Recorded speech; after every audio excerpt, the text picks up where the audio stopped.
Second here.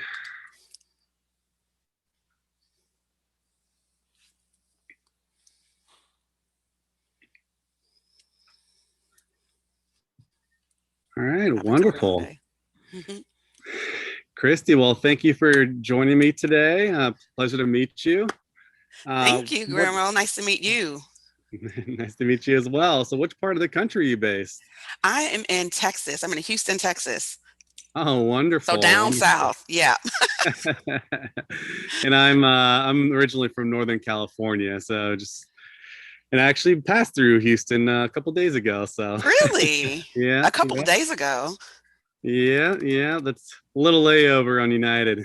Oh, okay. I was gonna say, okay, so you passed through. Okay, so it's a layover. Got it. Well, thank you for joining once again. Really excited to chat with you today, and Yeah. yeah, let's kick it off. Okay. Well, first of all, I'd love to hear about the evolution of your career. You have many years of experience in the vice industries, from hmm tobacco to liquor to cannabis. Can you tell us a little bit about your experience and how you ended up in the cannabis space? Sure. I love to tell this story actually. So I went to school for mass communications and broadcast journalism. So messaging and communications has always been a passion of Mm, mine.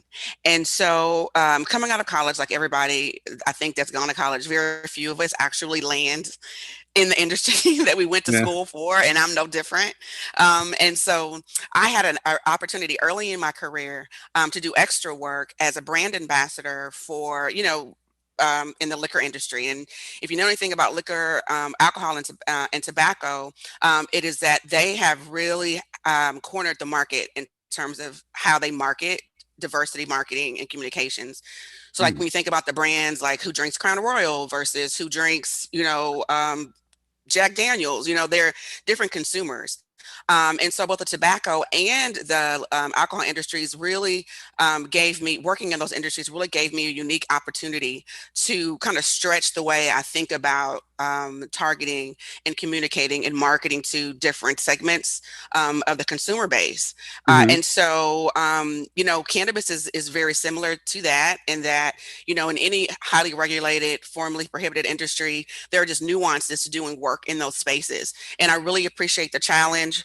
Love the work that I've done over the last 25 years or so of my career. And so cannabis was just like the next right thing I felt like for me to do.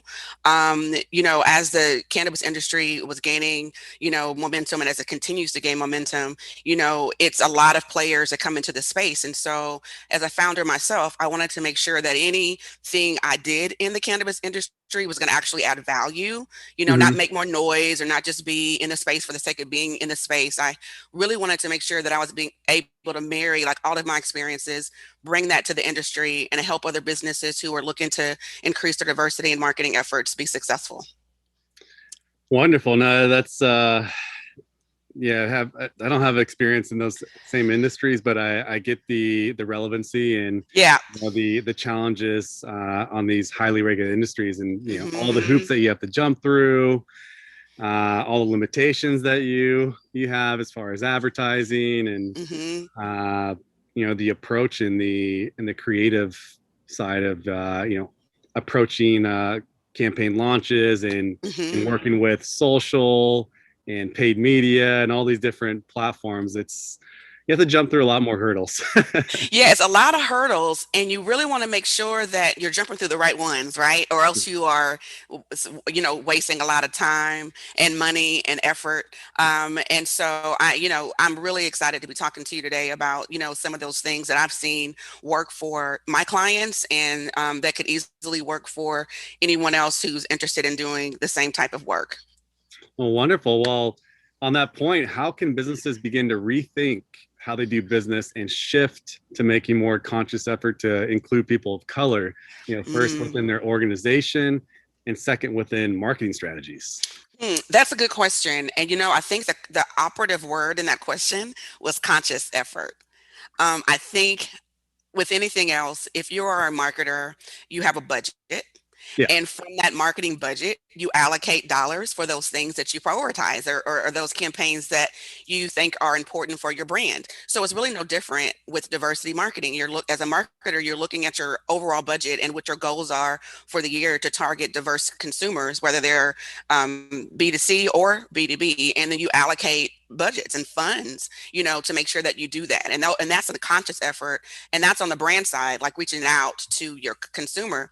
But then even Mhm. internally, that's also a challenge for a lot of my clients. And one of the things I kind of lead everyone with, or lead the conversation or start the conversation, is by just asking them or challenging them to seek out, SMEs, like subject matter experts. Like there are people, Mhm. especially on the OE side, like the organizational design Yeah. side, and I'm not an HR, but I have lots of friends who are, and that's another full-time job and role, is Mhm. recruiting and finding Yeah. talent and the right talent. So then you couple that with you wanting to do diversity recruiting, and diversity talent development. That's a little different. So there are a lot of people who are in cannabis currently, who work in that space. And so I always encourage organizations who are wanting to figure out the next right thing to do is to reach out to someone, or the people who look like, or people who are part of the communities that you're wanting to connect with, and and have them kind of guide you or make introductions for you or recommendations for you. Many of my clients, and I always tell the story because it's so funny, when we meet, that initial conversation is always super awkward, because, lots of times it's white men, or even sometimes white women, who are like, okay, I'm not Black, or I'm not of color, or how do I, and I always have to let everyone know that you don't have to be Black or Hispanic or a woman to communicate and market to those groups. All you Yeah. have to do is know who they are and where they are, and meet them there, with communications and strategies that are relevant to them. So it's not as complicated as I think, as a lot of people make it out to be. Yeah, and you made a great point. Is meet them where they are. What are they? Hmm. What are their interests in? Hmm. What do they enjoy to do on a daily basis? You can Right. you can target those segments based on their habits, Hmm. stores that they visit, to any brands that they're All interested kinds in of, yeah, all outside of the kinds of cannabis space, ways. and bring it into the cannabis space. So yeah, it Exactly. Exactly. And totally makes sense. and that's a big part of what we all are doing in the space, is like normalizing cannabis. Like you don't, and even some of clients I have aren't necessarily in the cannabis space, but because I'm in the B2B space, they're printers or packaging, or all these other ancillary businesses that are looking to target and market to diverse consumers, or diverse business owners. And so it really is an open field. You don't have to have a whole lot of experience in cannabis. You don't have to have a whole lot of experience even in diversity marketing. But what you should have is a genuine interest. Because for me, I think diversity and inclusion in this space is more about social responsibility almost than it is of just Mhm. about the black and white like business. So it's a great way to kind of infuse the both. So what you believe in as a brand and as an organization, how do you take that and then translate that into campaigns that can directly, connect with the diverse consumers and potential team members that you're looking for? Yeah, and also being aware of the history, obviously, Hmm. with certain groups, Hmm. Hispanic, Hmm. people of color have definitely Hmm. been impacted in the space. So it's being Yep. aware and what messaging should be used when Hmm. to these audiences, right? So Yeah. it's being consistent too. It's Very, very important to be consistent. And that's why I always encourage folks to just reach out to people of the people who belong to the groups that you're interested in targeting. You don't have to throw, spaghetti at the wall and see if it sticks. I mean, you can literally and intentionally have conversations just like we are having right now about where those opportunities exist for your organization and how you can best take advantage of it. agreed, agreed. What do you see as the biggest challenges for businesses when prioritizing diversity and inclusion in their operations and messaging? It's the biggest challenge, I believe, is just a mindset. Yeah. You just really have to change the way you think about doing business in this space, because inclusion is that it's about being inclusive. And so if you've been in business 2 years, you can go back over your marketing strategy for the last couple of years and identify where you did or Mhm. did not, um, or where you were or were not inclusive. And I think as marketers, that's something that we're always kind of thinking about. Our Hmm. directions, come from, our executive team. And so they kind of count on us in the marketing space to kind of ideate about where all these opportunities really exist. So to me, I think that the biggest challenge from a marketing, or from an organization's perspective, is just really, again, going back to what we said about the conscious effort. Yeah. Start the conversations. I always encourage organizations before they even start down this marketing path to identify those subject matter experts, consultants, whomever, that are currently living and breathing in the space of diversity recruiting and diversity marketing and inclusion practice, and have a conversation with those folks. And if they have a fee that they charge, pay the fee. Yeah. I mean, everything It's isn't free. worth it. This is business, right? It's worth it. It's an investment. Yeah. And that's how you have to look at diversity marketing, is that it is an investment, but it isn't all marketing. It's all the same. Yeah. And just, thinking as a marketer myself, is the first step before you even launch campaigns, you have to create those avatars. Like, Yeah. here are the segments: age, sex, Yeah. all The whole demographics. thing. Yeah. And Or really pinpoint. personas, or right. Then you ought to Exactly. have, if diversity marketing is important to you, then you ought to have a diversity avatar. You ought to have an avatar that represents that community for you. Yeah. Exactly. Hmm. Agreed. What are your top 3 tips or steps that businesses can take to start shifting the way they do business to be more inclusive? Hmm. Oh, I have a lot of tips. So, you say 3 tips. Three. Well, and this kind of goes back to the authenticity of what the brand is doing. I always kind of start with, and one of the things, and I am a diversity marketer, and I am, a Black woman in the space. But even we, as our team, had to come up with our own manifesto. So that Mhm. just means a diversity manifesto, which just means as an organization, we all got together and talked about what that meant to us. And all of us aren't Black. I have a very diverse team, and so we were able to be inclusive of everyone's thoughts. And so then we put this manifesto together. We printed it out. We have it on our desk now, and it just really stays top of mind for us. So I think the 3 tips, or one tip I would have, or I would share, is, as an organization, before you do go another further, before you make another step, think about what diversity and inclusion means for you in words. And then you print it out and you share it around, you socialize it with your organization, and you get buy-in from everybody on that. So I think that's easy to do. That's a quick, low-hanging fruit. You can kind of figure out where your organization kind of stands, from there. So that's one tip. Like a And then, mission statement almost, yeah, right? Yeah. almost like a mission statement Yeah. for inclusion.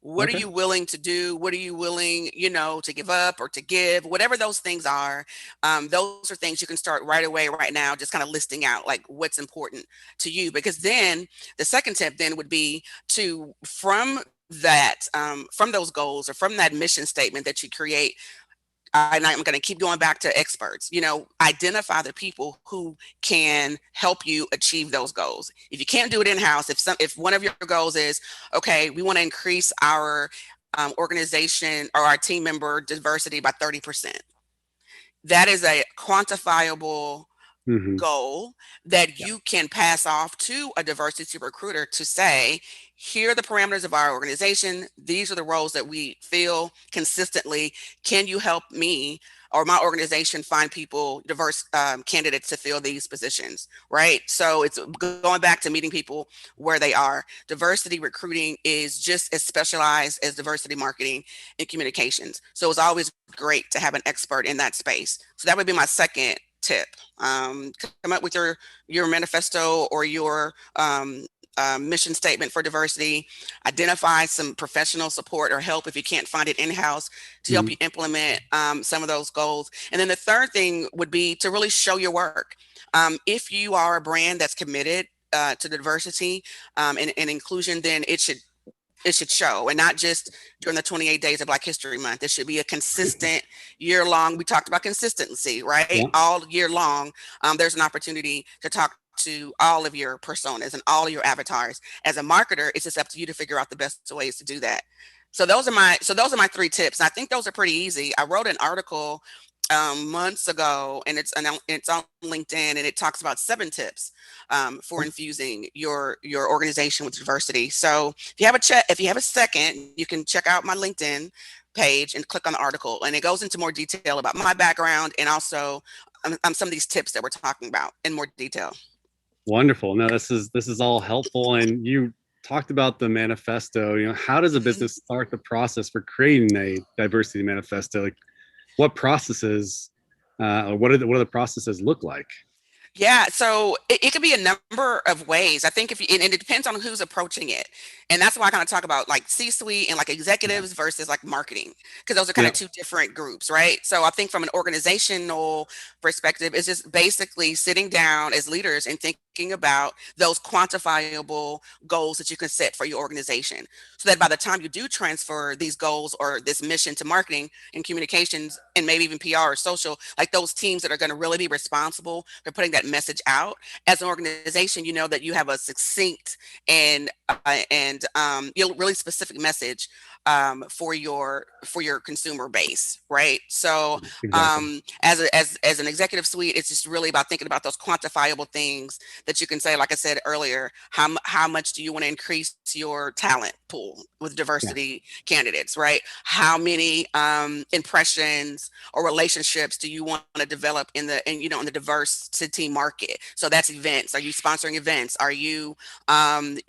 supporting things that are going on, and that's in the diversity and inclusion space? And I think that again, having experts or subject matter experts that are in that space would really help, both from the executive perspective and from the marketing perspective, to reach the goals that they set in that area. And you speak a lot about goals. You said 30% earlier. Hmm. What do you see as the most valuable diversity and inclusion goal to work towards? And I think it's going to be different for every organization, because Yeah. some organizations have a diverse, already have a pretty, or will consider themselves to be diverse, right? That Yeah. women, that people of color, maybe they want more. Yep. So again, I think it's really organization specific, but I think that it needs to be quantifiable. I remember I'm going to take everybody back to college for a minute, or maybe even high school, when we talked about setting SMART goals, and what are they? Sizable, measurable, attainable, realistic, and timely, right? So every goal that we're setting, especially in this diversity space, can cover all of those steps. It needs to be bigger than what you're doing now. So they'd Yeah. start there. So if you're doing zero, then of course 5 or 10 or 20 or 30% is more. You can quantify that. You can count that. And then when it's time to show your work, which is, I think, very important also, and that's in those 7 tips I talk about. It's like, do the hard work, but then pat yourself in the back once you've done it. Because Mhm. diversity communities want to know. We can pick posers. We know who's real. Yeah. We know who's not. If you're Yeah. really doing this work all year long, if it's more than a hashtag and a meme during February, we'll know that. So make sure that there is something kind of built into this diversity plan that not only gives you an opportunity to do the work, but also to come back, recap, show your work, tweak what needs to be tweaked, get feedback from those communities that maybe you've connected with throughout the year, and figure out how we can improve, because it's a consistent and constant improvement process, period, in business, but especially in diversity marketing and communications, where it's a niche market, and it's a niche, and so we're a hyper niche when you talk about Yeah. cannabis, and then diversity in cannabis. So it takes a little bit of effort. It does. It does. And we're taking on that effort too. And it just takes planning, right? And Hmm. there's a lot of things to consider. And we're working on the messaging ourselves. And so we're going through this whole process, and I follow exactly what you're Hmm. what you're And saying. So and that's the thing. It's like a brand is like anything else is, like we always say in marketing, that brands are living, breathing. They have a yeah, personality. They exactly. have a dialect, even like how they talk to people, how they communicate. What they say, how they say it. All that's a part of the brand. So as a brand, when you know your personality and you know how you want to show up in the space, then it's easier also to figure out how you want to show up to these different communities. Are you an expert? Are you fun? Are you educational? Are you inclusive? Do you like community? And that's one of the things about the cannabis industry that, similar to tobacco and alcohol, is that, I mean, it's a tight knit group. Yeah. So relationships are everything. And it's no different with the relationships we build as business to business. It is identifying those business partners who have some of the same um, goals and who are working towards, somebody who has skin in the game like you do, that you can kind of partner with and think about and have thought leadership conversations about what each of you guys are doing in the space. Hold each other accountable, compete with each other, Yeah. share resources with one another. It's all about community, and it's no different in the business space. Agreed. Yeah, and I've noticed this from the first day I came into the space. It's really inclusive, really collaborative. Hmm. People I met 10 years ago, I'm still you know messaging now. Just we're still Right. connected, and we met randomly, and we're Hmm. still working together, and it's fantastic It's just to see that awesome. evolution. Yeah, It really is. It really is nice. Fun and industry to be in. yeah, exactly, exactly. We'd love to hear more about the Black Cannabis Magazine. Like, what are your goals for this year, and where do you envision the publication growing? So, oh, that's a good question. So, Black CannaBusiness, of course, is a premier business-to-business publisher for Black, and it's Black professionals and entrepreneurs in the Okay. cannabis industry. But we also have, when I look at our subscriber list, we have over 15,000 subscribers right now, and we have a very good a very good percentage of people who aren't Black but are interested in our stories, who are interested in the resources that we provide. So though we were founded specifically to kind of create the pipelines for more Mhm. Black entrepreneurs and professionals, founders to come into this space and to support Black business excellence in cannabis, we also have a really great percentage of folks who are our allies, who people who just are connected to Black cannabis from other opportunity or other events and sponsorships and things that we've done over the last couple of years. And so it's a really, even though we are a diversity publication, and we are also inclusive, so we are leading by example. So it's not just the only people we work with are people who look like us. I mean, that's kind of contradictory to say, oh, we're about inclusion and then we're exclusive. So Or practice what you preach, right? yeah, practice what we preach, right? So we enjoy um, communicating and talking kind of back and forth. We're really interactive with our newsletter and stuff like that. So that's kind of what Black Canna Business Magazine is all about. And then last year we had our very first Black Canna conference Wonderful. virtually because of COVID. We could not get together, but this year we are so excited because we're going to have the Black Canna conference in New Orleans this year, Ooh. in November, the 18th through the 20th in the convention center there in New Orleans. So we're in the really early stages of planning that. But we are so excited. We've gotten a lot of support. It is going to be, when we go, really live with it and start to socialize it in the next couple of weeks. We anticipate a lot of excitement around it. So that's our big thing that we're working on right now. And again, that's later on this year in November. Well, that's exciting. Save me a spot. I'm I'll going to be there. totally save you a spot. I already have you penciled down for a spot. You got to come and hang out with us. And and the thing about, the B2B space is that, these conventions and conferences all come with different vibes and different, themes and elements and things. And so for us in Black Canada Business, that's kind of what our focus is on. We really want this conference to be an opportunity not only for people of color to come together and network and meet one another and get excited about the work that they're doing, but again, it goes back to our allies and those people who are interested in targeting, diverse business owners and diverse consumers, because a lot of what we're going to be focused on during the conference is kind of like the conversation that we're having now, is having these conversations with brands and leaders of organizations who have not only made the effort, but are then those who are also planning to make the effort to get more involved. And what I mean, this is exciting. Where can someone learn more about the event and more about your business? Like, what's your handles? What's the websites? Where can we find Okay, you? here we go. Okay. So to learn more about the conference, you can just go to Okay. blackcannaconference.com. So it has its own website. We have a landing page there right now where you can sign up to get more information and learn more about the conference as those details become available. Blackcannabusiness.com is just our digital offering. So that's our website. website. Yeah.